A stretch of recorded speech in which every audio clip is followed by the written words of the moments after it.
Hello everyone, today I'm going to show you how to do a still life with warm and cool colors. Okay, so the first thing you guys want to do is you want to clear your workspace. You want to find a table or a flat surface and you want to clear away a large area on the table. So you can see I have a bunch of objects here, so I need to take some time and clear a really good workspace.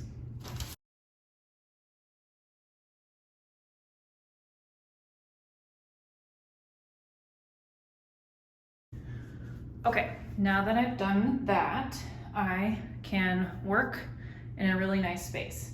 You might also want to put down something to protect the table if you're using markers or paint. So you could lie out some newspaper, or I've even cut up a trash bag, kind of cut it in half. And this is a really easy way to cover and protect your table. All right. The next thing that you want to do is choose some objects for your still life. You should choose about 4 to 5 objects, and I've got a bunch of examples here. You're looking for objects that are not too complicated, they're pretty simple, but also interesting. So for instance, I liked this one because it has the top to it, the little pump, and the shape of it I liked. An apple is really simple, but if you're kind of looking for a simple object, you could still draw the top there. Banana is always an interesting shape. I like the lime because it has the little points on the end. A mug is a good one because you have the detail of the handle, but the overall shape is really, really simple. Then I have my sunglasses, which I've always liked the shape of sunglasses, and they look good when you kind of angle them. Then I have a water bottle, and I liked this because it's tall and it has a really interesting shape at the top. And then I have a vase here. So you want to pick your objects with varying heights and shapes. So I have a really tall shape, kind of medium, couple medium ones, and then a few low ones. So you want to really vary how tall and how low your objects are. That will make your still life more interesting. Okay, so then once you've picked your objects, you want to arrange a still life. So I've decided I'm going to be using these objects. These are kind of my favorites, so I'm going to work with these. So I generally like to have the taller objects in the back of the still life. That's not a hard and fast rule, but generally it'll make your still life look pretty interesting. So then you're going to put your objects in front of each other. You can kind of stagger them a little bit. So my vase is kind of off to the side. And then when you look at it, the lime is overlapping my vase. And then my soap, it's actually overlapping. It's in front of my water bottle. And then I also, from the angle that I'm sitting at, my sunglasses are overlapping the bottom of my water bottle. So you have like a nice little gap here. These guys are kind of overlapping each other, and this over here. So I kind of like that arrangement. So whatever you choose is up to you guys. I'm gonna tilt this down so you can kind of see the whole thing here. Okay, next you're gonna need to gather your materials. So for this project, you're going to need some paper.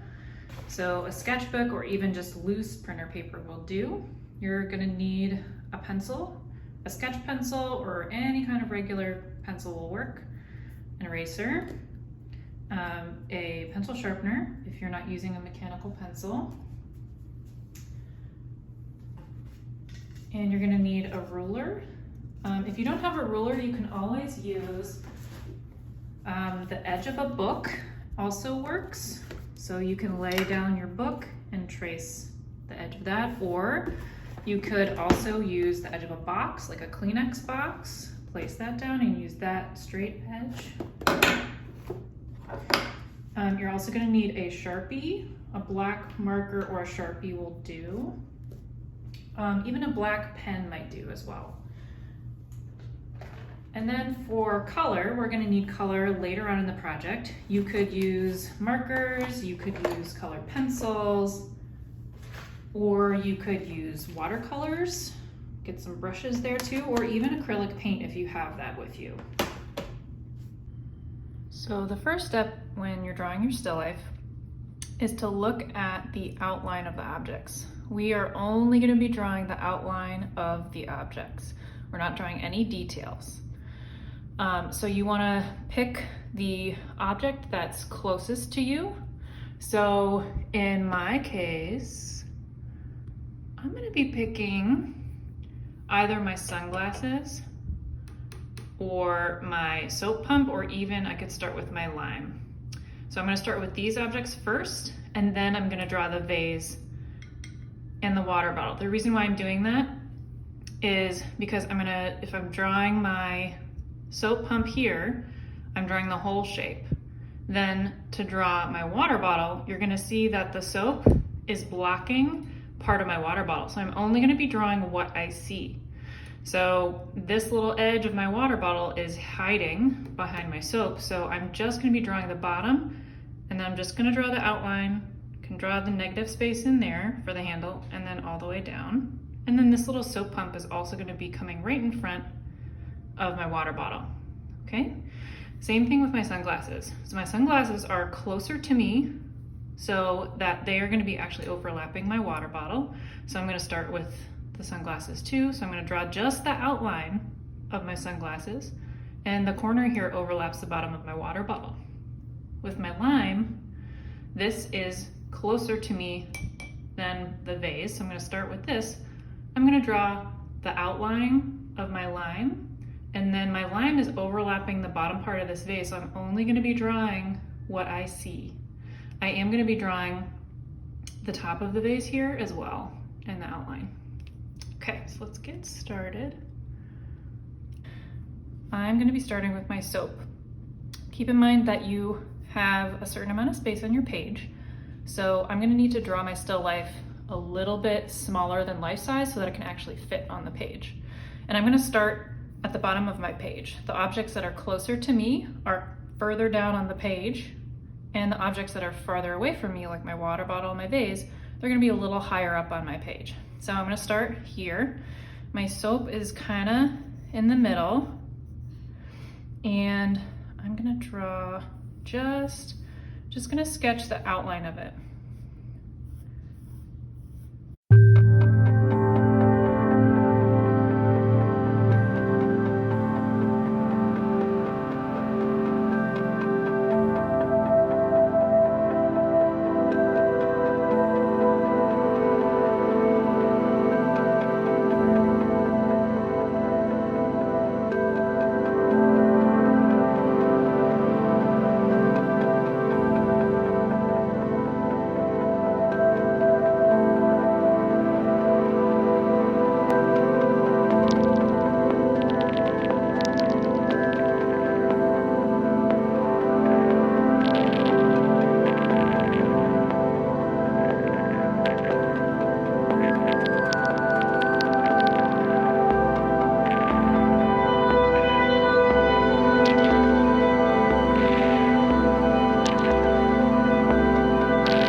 After you have done the outline of your objects, we're going to do one important step.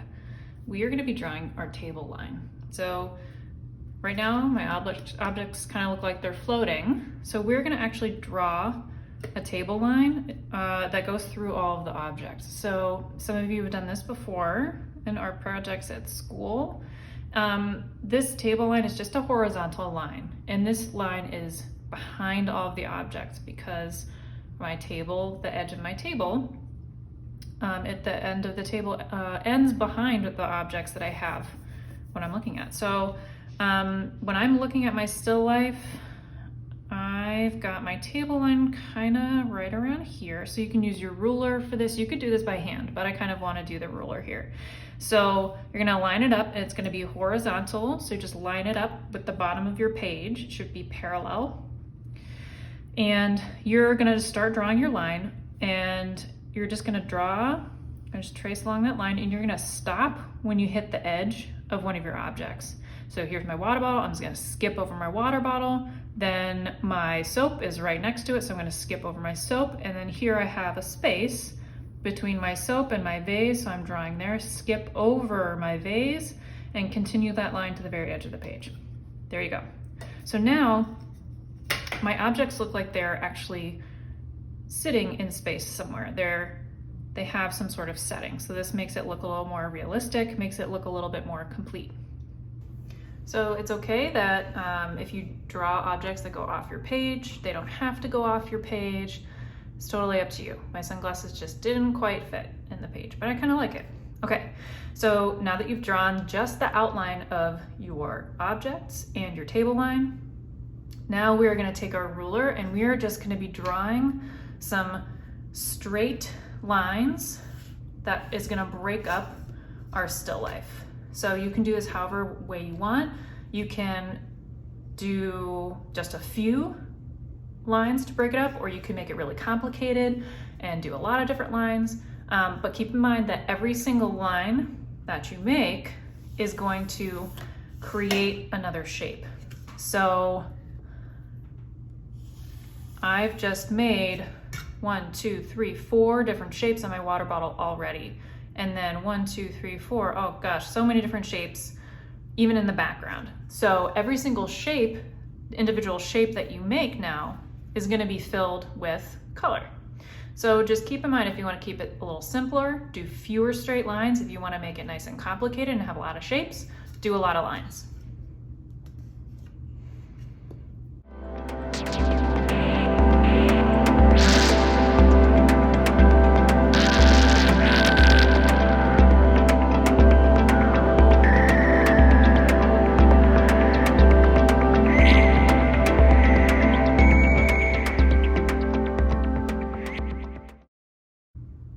Okay, now that I have my straight lines here, I like what I've got. It's not too complicated, but I think it's gonna take me some time to color this in.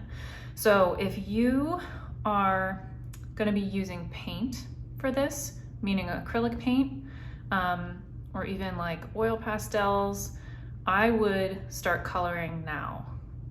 But if you're gonna use colored pencils, watercolor, even markers, we're gonna do the Sharpie now. The reason why is when you do your Sharpie, it's gonna be covered up by your paint. If you use acrylic paint, it's gonna cover it up anyways.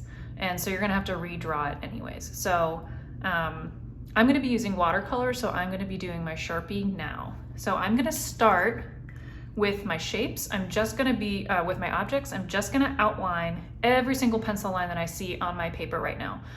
Just so that I can keep track of things, I'm gonna start with my objects. I'm gonna start left to right so I can go methodically through. And then once I'm done with my objects, I will use my ruler to go over my straight lines with Sharpie.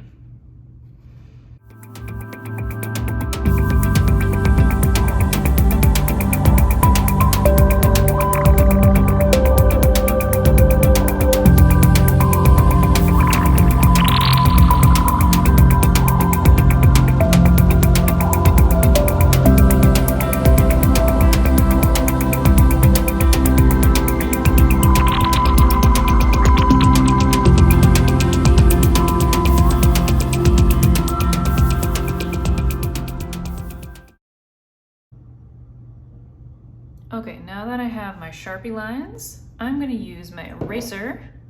I'm gonna erase away all of my pencil lines. You don't have to do this, but I'm already noticing I can see my little pencil lines sneaking out from underneath my Sharpie, and I think it would look a lot neater and more finished if I erased my pencil lines. So I am gonna choose to do that now.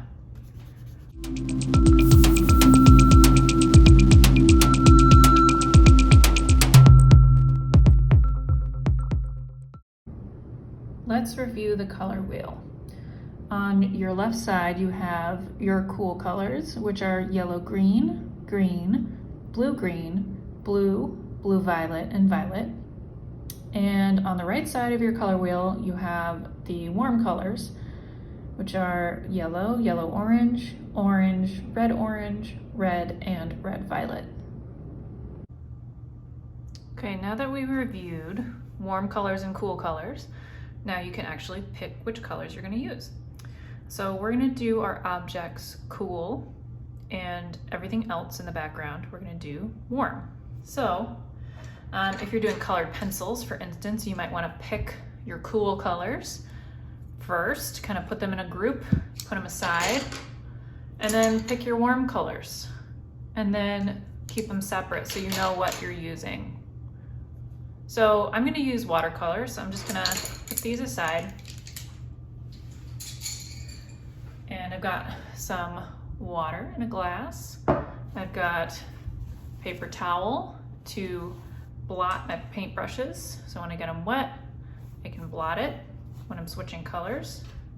I have a small paintbrush and a larger paintbrush for two different kinds of areas. So smaller paintbrush will be for the smaller areas, and if I'm gonna paint a really large area, I can just use my large brush. And then I have my watercolor set here.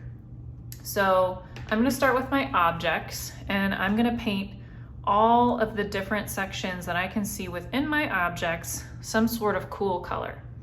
When I'm done with that, I'm gonna paint all of the different shapes in my background some sort of warm color.